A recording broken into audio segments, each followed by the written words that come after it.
2020년에 맞이하게 된 부활주일은 정말 전무후무한 부활주일로 우리 기억에 남을 것 같습니다.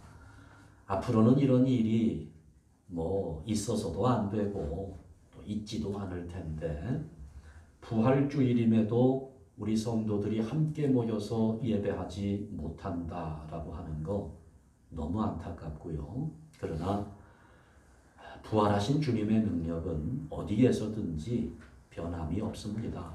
각 가정마다 예배하는 자리에 우리 주님의 능력이 풍성하게 임하기를 주님의 이름으로 축원합니다. 이 코로나 바이러스 생각해 보니까요, 참 괘씸하기 그지없죠. 사랑하는 사람 만나지도 못하고 보고 싶은 사람 그리워만 하면서 집안에 머물러 있어야 하는 이런 상황들 속에 이 바이러스가 정말 괘씸합니다만은, 그런데 한편으로 이 바이러스 때문에 우리에게 유익한 일들도 생기고 있다는 점을 간과할 수 없습니다.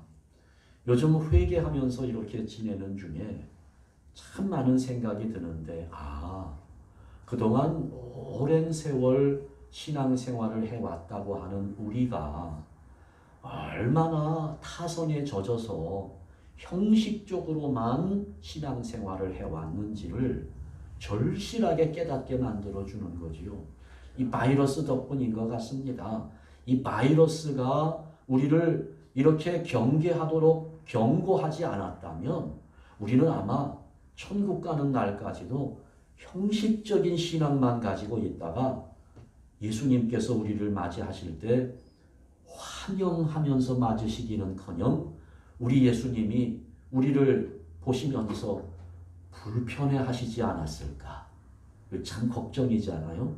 그래도 불편해하시는 것으로 그치면 괜찮은데 우리를 부인하시고 우리가 천국에 들어가지 못하는 일이 생긴다면 그보다 더 안타까운 일은 없겠지요. 차라리 이 바이러스 때문에 불편하지만 우리의 지나온 신앙생활들을 돌이켜보면서 회개하고 잘못된 부분들을 다시 고쳐나갈 수 있다는 것이 하나님의 큰 은혜가 아닌가, 그런 생각을 하게 돼요. 이 바이러스가 우리를 참 두렵게 하잖아요. 그런 생각이 들어요. 평소에 우리가 이 바이러스를 두려워하는 마음에 반만큼만 하나님을 두려워하면서 살았다면 오늘 이 사회가 이렇게 되지 않았을 텐데, 그런 생각이 듭니다. 요즘에는 이 바이러스 때문에 주변에 어떤 일들이 일어나고 있고 이 사회가 어떤 모습인가 하는 것 때문에 아주 온통 뉴스가 바이러스 이야기뿐입니다. 우리의 관심도 이 바이러스에 관한 뉴스, 바이러스에 관한 정보, 여기에 얼마나 집중하고 있는지. 그런데 그동안 우리가 신앙생활해 오면서 여기 지금 바이러스 뉴스에 집중하는 것에 반만큼만 하나님의 관심에 집중하고 말씀에 집중하는 삶을 살아왔었더라면 하는 그런 생각이 드는 거예요. 이게 바이러스 때문에 온통 두려움에 사로잡혀 보니까 우리 기도가 그만큼 간절해지는 것 같죠. 그런데 좀 더 일찍 이 바이러스가 생기기 이전부터 우리가 하나님께 간절하게 기도하는 삶을 살아왔었더라면 오늘 우리의 삶이 얼마나 은혜롭게 되어 있을까, 이런 생각도 듭니다. 이 바이러스가 이런 부분을 깨닫게 해주니까 참 고맙기도 해요. 괘씸하지만 또 괘씸한 것만 있지는 않은 것 같습니다. 자, 그런데 이런저런 생각들을 하면서 그동안 우리가 참 많은 기도를 해왔는데, 저는 그래요. 많이 기도했습니다. 여러분도 많이 기도했겠지요. 근데 중요한 것은 기도를 얼마나 했느냐, 이게 중요한 것이 아니고 그동안 우리 기도에 얼마만큼의 능력이 나타났느냐. 뭐 어떤 사람은 5만 번의 기도 응답을 체험했다고 하는데 과연 여러분은 얼마만큼 기도 응답을 경험했나요? 여러분 기도는 어느 정도 능력이 나타나고 있습니까? 이 부분을 우리가 이러한 때에 아주 주의 깊게 고민하면서 생각해 보지 않을 수 없는 겁니다. 이게 우리 신앙생활에서 기도한다는 것은 생명과도 같은 요소이거든요. 아무리 성경 지식이 많다 할지라도 기도하지 않으면 그 심령은 냉랭할 뿐입니다. 아무리 신앙의 경륜이 깊을지라도 기도하지 않으면 그 사람의 신앙생활은 밋밋할 수밖에 없어요. 기도해야 믿음이 살아나고 기도할 때 하나님 역사를 체험하고 기도해야 내 믿음이 살아 움직이는 것을 느낄 수가 있는 것입니다. 그러니까 이 성도의 기도는 우리에게 의무이면서 동시에 특권이기도 합니다. 그리고 성도가 영적으로 살아있구나, 살아있다는 것을 증거하는 증표이기도 합니다. 특별히 우리 기도는 알고 있잖아요. 영혼의 호흡입니다. 그래서 이 기도 생활을 하지 않으면 호흡이 끊어진 거예요. 호흡이 끊어진다는 것은 무엇을 의미합니까? 죽었다는 겁니다. 죽은 자와 다름이 없는 거죠. 기도하지 않으면 죽은 자라는 겁니다. 그래서 성경을 읽어보면 여기저기에서 하나님은 우리 하나님의 백성들에게 기도할 것을 명령하셨고요. 또 그 기도에 반드시 응답하신다고 말씀하셨습니다. 근데 여러분 우리가 가만히 생각해 보면 예수님 살아계셨을 때 예수님의 제자들은 얼마나 기도했을까? 여러분 어때요? 예수님 제자들은 얼마나 열심히 기도했었다고 생각합니까? 가만히 성경을 들여다보면은요, 마태, 마가, 누가, 요한 4복음서를 아무리 읽어보아도 제자들이 기도했다는 구절을 찾아볼 수가 없습니다. 이 사람들이 무슨 금식을 했다, 밤을 새우면서 기도했다, 새벽에 일어나 기도했다, 이런 기록이 없어요. 여러분, 그 예수님은요, 참 많은 기도를 드리셨거든요. 아주 새벽 오히려 미명에 한적한 곳에 나가서 기도하시고 40일을 금식을 하시고 밤이 새도록 기도하시고 성경 읽어보면 그런 구절들이 많이 나와요. 그런데 제자들은 그 예수님과 3년 반을 같이 다녔는데 함께 생활하는 선생님처럼 기도하지 않더라는 겁니다. 제자들은 별로 기도한 것 같지 않습니다. 이 제자들이 얼마나 기도 훈련이 안 되어 있는지 겟세마네 동산에 따라가 보면 금방 알 수 있어요. 예수님은 지금 어떻게 기도합니까? 이마에 흐르는 땀이 핏방울이 되도록까지 기도하면서 사투를 벌이고 계시는데 제자들은 자고 있습니다. 그것도 특별한 제자들만 데리고 갔잖아요. 베드로, 야고보, 요한 3명의 특별한 제자들, 사랑받는 제자들을 데리고 올랐는데 그들도 골아 떨어졌어요. 예수님이 오셔서 깨웁니다. 같이 기도하자. 그런데도 소용없어요. 또 골아 떨어집니다. 참 궁금해요. 왜 예수님은 제자들을 데리고 다니실 때 기도 훈련을 철저하게 시키지 않았을까? 왜 그렇게 기도 훈련을 철저하게 시키지 않았을까? 생각해 보니까 이유는 그런 것처럼 보입니다. 예수님이 내 곁에 계실 때에는 예수님과 함께하는 삶 자체가 기도입니다. 예수님이 내 곁에 계시기 때문에 예수님과 직접 대화할 수 있으니까 그것 자체가 기도이기 때문에 무슨 기도 훈련을 특별히 하실 필요가 없었을 것 같아요.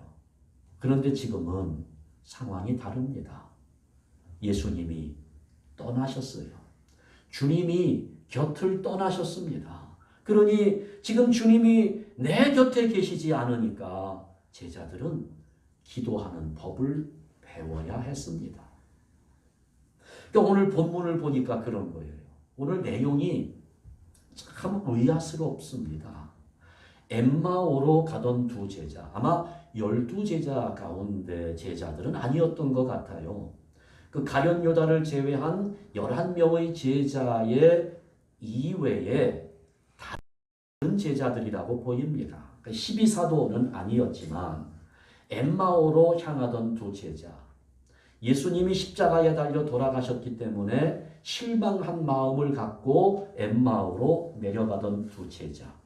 그런데 이 두 제자가 자기들 눈앞에 예수님이 나타나셨는데요. 부활하신 예수님이 나타나셨는데 이 제자들이 예수님을 알아보지를 못하는 거예요.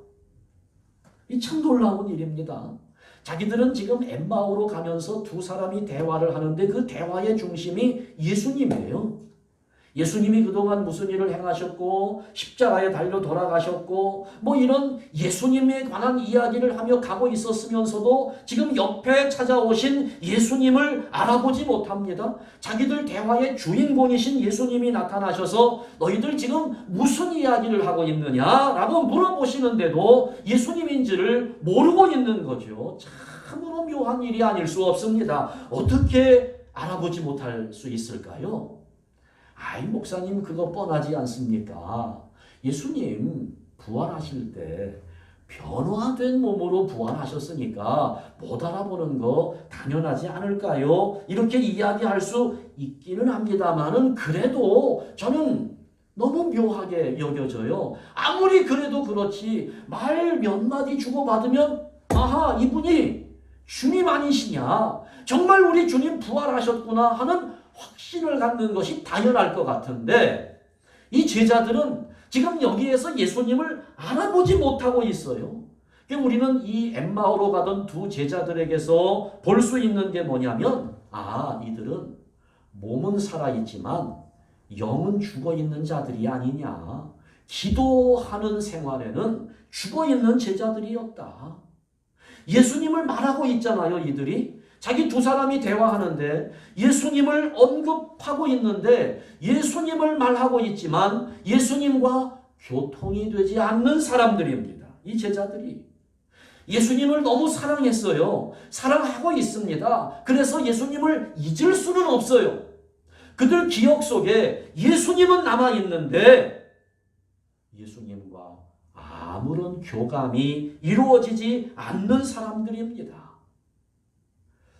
오늘 우리가 이런 모습 아닌가요? 우리가 기도는 해요. 많이 기도해 왔어요. 생각해 보니까 그러나 기도했을 뿐입니다. 기도는 했는데 능력이 나타나지 않았어요. 기도했으면서도 응답을 확신하지 못했습니다. 이게 우리 모습 아닙니까? 그래 오늘 이 엠마오로 가던 두 제자들의 모습을 보면서 기도가 무엇인지를 생각해 보아야 합니다. 왜 우리가 기도하면서 하나님의 능력을 나타내지 못하고 기도하면서도 두렵고 불안하고 기도하면서도 낙심하고 이 엠마오로 가던 두 제자 낙심하고 가던 중이었습니다. 기도는 어떤 모습이어야 하는가? 첫 번째로 말씀을 가슴에 새기지 못하는 심령은 기도할 수 없음을 깨달아야 합니다. 말씀을 가슴에 새기지 못하는 심령은 기도할 수 없습니다. 자, 예수님께서 예루살렘에 올라가시는데요. 예루살렘에 올라가시기 이전에 이미 여러 차례에 걸쳐서 왜 예수님이 예루살렘에 올라가야 하는지 제자들에게 알려주셨습니다. 마태복음 16장 21절 말씀을 보게 되면 제자들을 분명하게 가르치고 있어요. 이때로부터 예수 그리스도께서 자기가 예루살렘에 올라가 장로들과 대제사장들과 서기관들에게 우리 다 같이 읽죠. 많은 고난을 받고 죽임을 당하고 제3일에 살아나야 할 것을 제자들에게 비로소 나타내시니 예수님이 왜 예루살렘에 올라가셔야 됩니까? 고난받으러 올라가는 거예요. 죽임을 당하러 올라갑니다. 그러나 그뿐이 아니라는 거죠.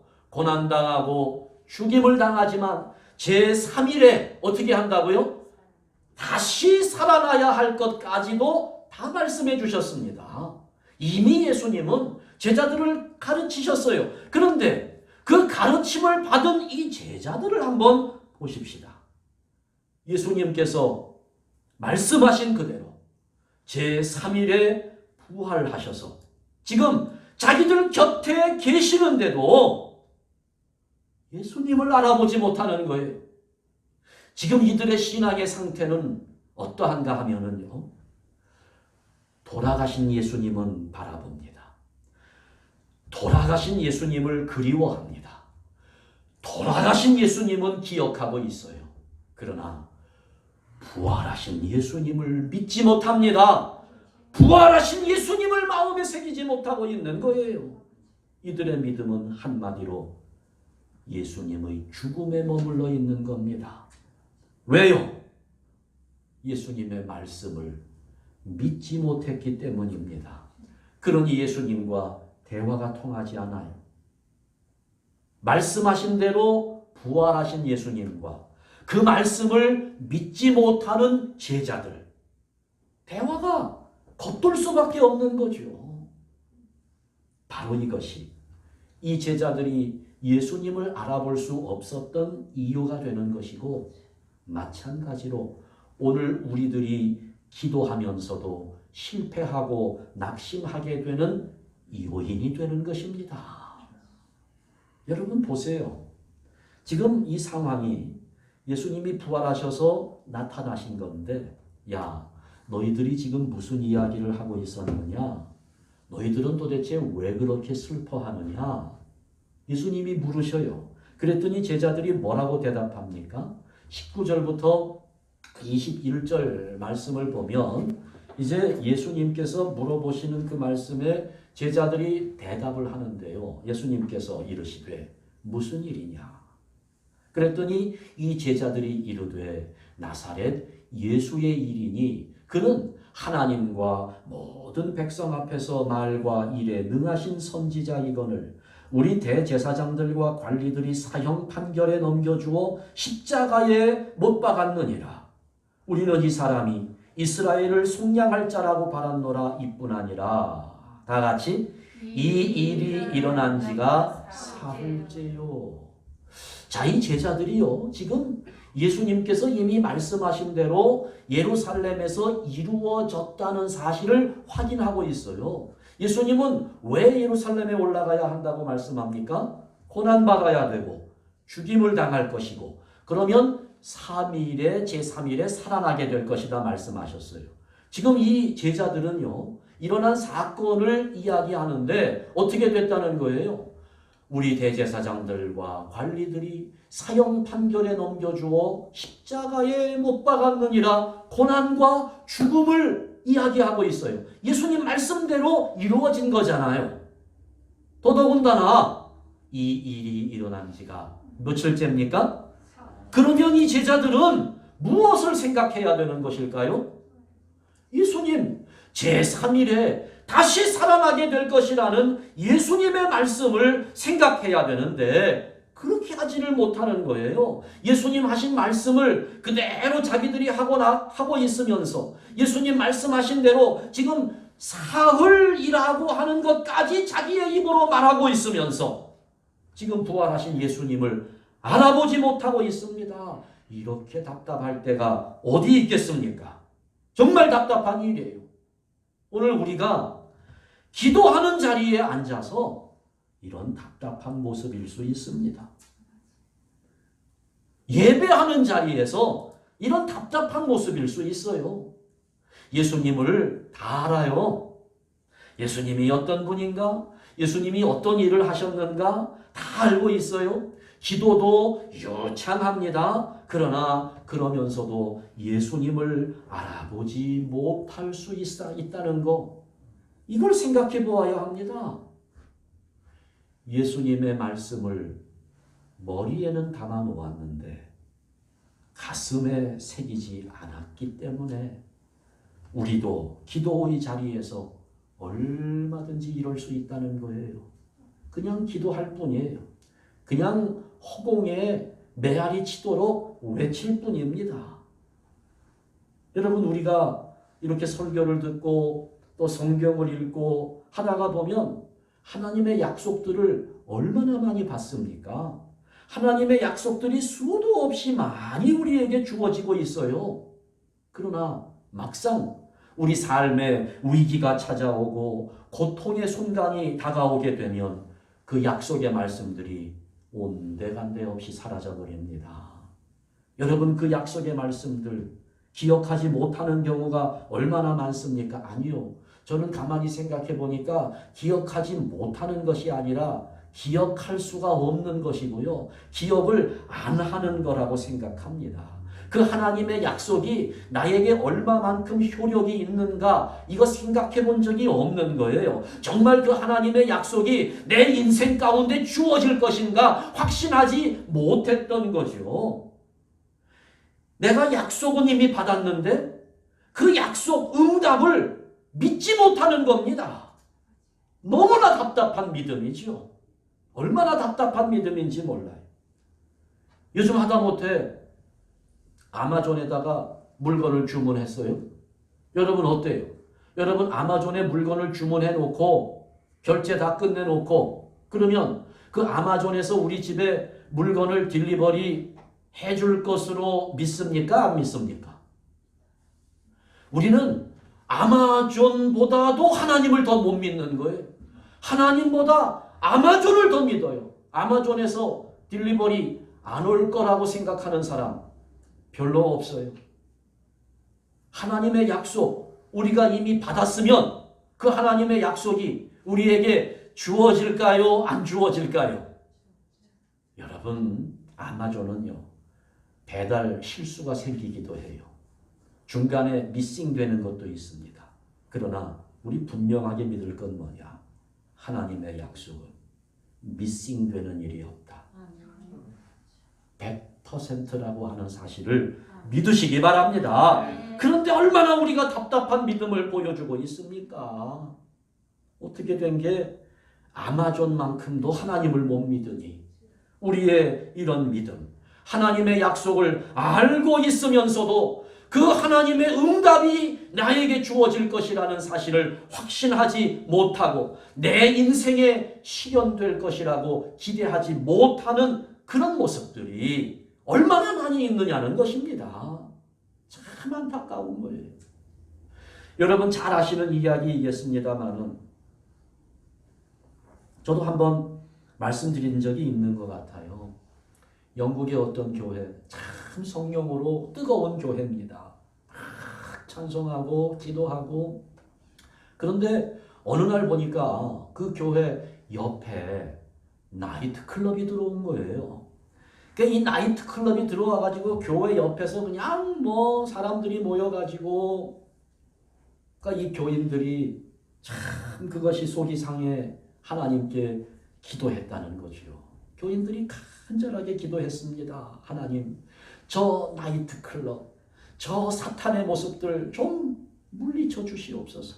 하나님, 저 나이트 클럽에 불이 나서 완전히 다 제가 되게 하여 주시옵소서. 간절하게 그냥 뭐 목사님하고 교인들하고 간절하게 기도했다는 거예요. 그랬더니 정말 한 2달쯤 지난 후에 그 나이트 클럽에 불이 났어요. 완전히 다 타버렸습니다. 그 나이트 클럽 사장이 수를 했습니다. 고소를 했어요.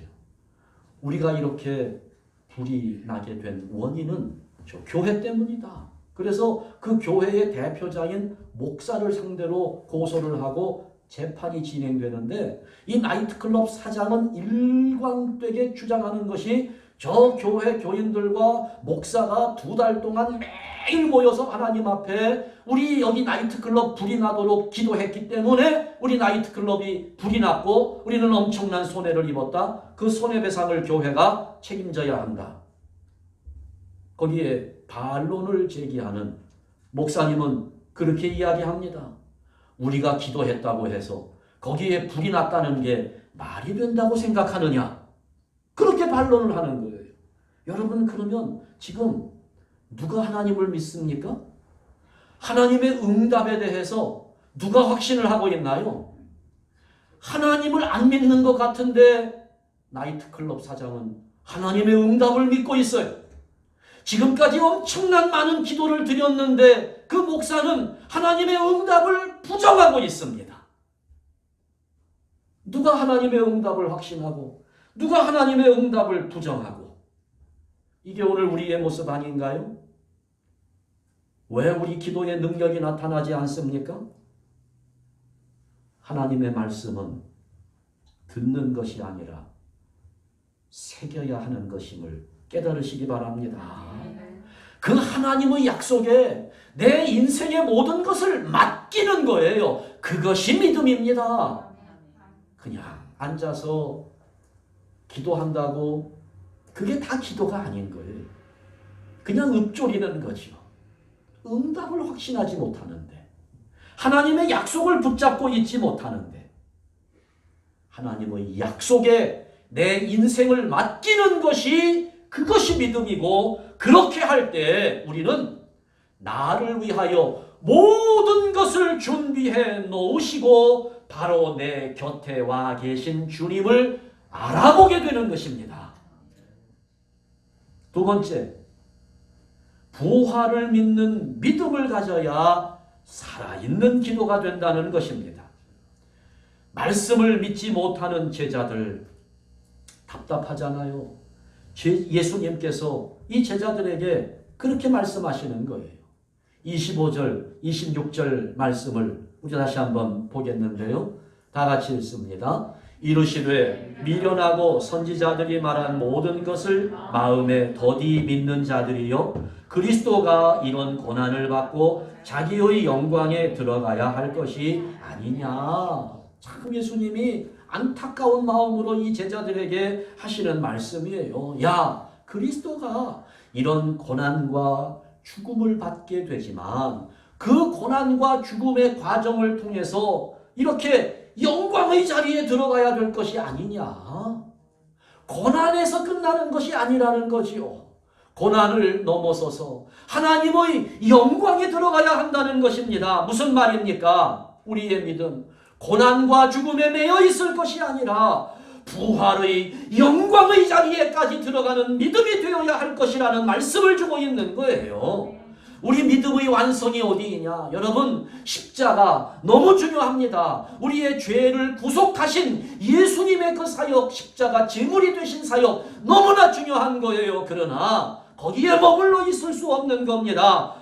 부활을 믿는 것이, 부활에 참여하는 것이 우리 믿음의 완성이 되는 것입니다.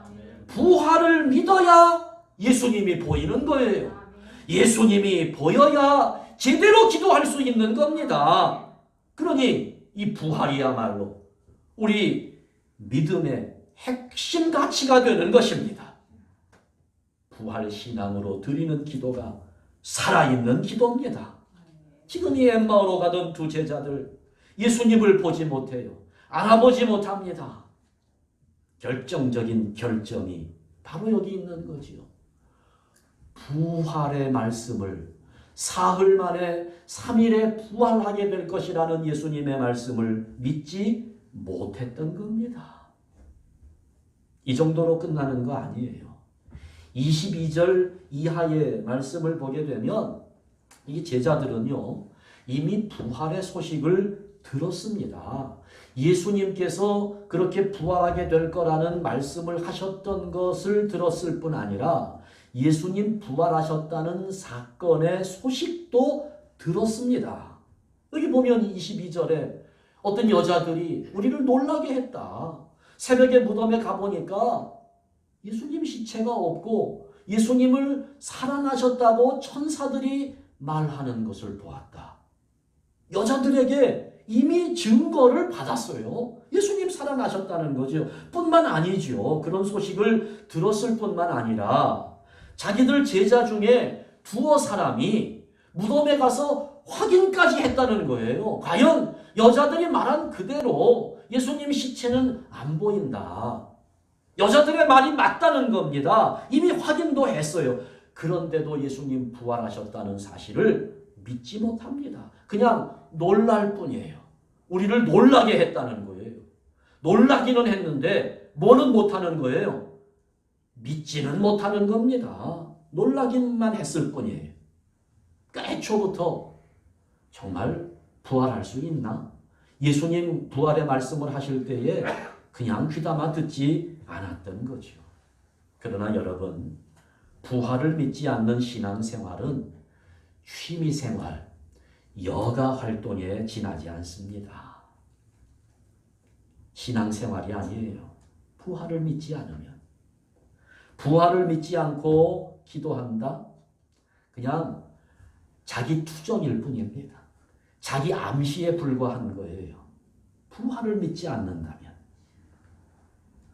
부활을 안 믿으면 도대체 뭘 믿겠다는 얘기일까요? 나는 신학교 교수님들 중에도 많은 목사님들 중에도 부활을 믿지 못한다는 그런 사람들이 있다는 것을 압니다. 나는 그분들이 그러면 왜 교회에 있는지, 왜 신학교에 있는지 참 이해를 할 수 없어요. 도대체 우리가 뭘 믿는다는 거예요? 기독교의 신앙은 예수님의 부활로 완성되는 것입니다. 여러분, 우리 예수님 부활하셨습니다. 믿으시기 바랍니다. 이 부활 신앙, 이건 교회의 핵심 가치예요. 절대로 우리는 포기할 수 없는 가치입니다. 어떤 분은 그래요. 아니, 그거 21세기 지금 우리가 과학 첨단 문명 시대에 살고 있는데 아니, 그걸 어떻게 믿으라는 말입니까? 이게 과학적으로 증명될 수 있습니까? 여러분, 증명 안 돼요. 어떻게 부활이 증명될 수 있겠어요? 그러니까 우리가 앞으로도요, 우리는 이 예수님의 부활을 과학적으로 증명하고자 애쓸 필요 없습니다. 죽은 사람의 부활은 과학적으로 증명할 수 없어요. 이거는 논리가 아닙니다. 논리적으로 증명할 부분이 아니에요. 이거는 그냥 하나님의 능력이고 하나님의 역사임을 믿으시기 바랍니다. 이건 과학으로 증명할 수 없어요. 부활은 과학으로 증명하는 것이 아니라 그것을 목격한 증인들이 증거해야 하는 것입니다. 이해가 안 돼요. 그러니 믿는 겁니다. 여러분, 이해가 안 되니까 믿는 거예요. 믿음 앞에서 이해를 논하지 마세요. 논리를 논하지 마십시오. 그냥 하나님의 역사예요. 하나님의 능력이니까 우리는 믿는 것입니다. 이게 부활신앙이에요. 근데 여러분 보세요. 과학적으로 증명되지 않는다고 많은 사람들이 우리를 조롱하고 예수님의 부활을 부인하려고 하지만 여러분, 얼마나 이 부활신앙이 중요한지, 그 부활신앙이 사람 속에 들어가게 되면 죽은 사람이 살아나는 거예요. 증명은 안 돼요. 그러나 나타납니다. 하나님의 능력이에요. 그 부활신앙이 사람 속에 들어가게 되면 절망하던 사람이 일어나는 역사가 일어나는 거예요. 그동안 할 수 없었던 일들을 할 수 있게 되는 것입니다. 이것이 부활신앙입니다. 하나님의 능력이라는 거지요. 과학이 증명하든지 증명하지 못하든지 상관없이 예수님은 살아나신 겁니다. 과학이 증명하지 못한다고 해서 예수님의 부활이 부정될 수 없는 거예요. 사람들이 믿든지 안 믿든지 예수님은 다시 살아나셔서 지금 우리와 함께하고 계신다는 사실을 믿으시기 바랍니다. 내가 안 믿는다고 예수님 부활 안 하셨다? No. 내가 믿기 때문에 예수님 부활하신 것도 아니고요. 내가 믿든지 안 믿든지 관계없이 예수님은 부활하셔서 지금 우리와 함께하고 계신다고 하는 이 부활의 신앙을 우리는 확실하게 품어야 된다는 거지요. 왜 우리의 기도에 능력이 안 나타날까요? 아직까지도 우리의 부활 신앙이 약하기 때문입니다. 솔직해지자고요. 여러분, 예수님 부활을 믿습니까? 아멘 하시지만 나가서 믿지 않는 사람들에게 선포할 수 있어요? 증거할 수 있습니까? 어렵잖아요. 껄끄럽잖아요. 그런 말은 세상 사람들하고 안 하고 싶잖아요. 이게 약한 거예요. 그래서 우리의 기도에 능력이 나타나지 않고 있습니다. 기도할 때 이 부활 신앙을 가지고 기도해야 합니다. 그럴 때 우리의 기도, 여러분의 기도는 강력한 다이너마이트와 같은, 아니 핵폭탄 이상의 엄청난 하나님의 능력을 나타내리라. 저는 확신합니다. 이 은혜가 오늘 우리 가운데 충만하기를 축원합니다. 기도하십시다.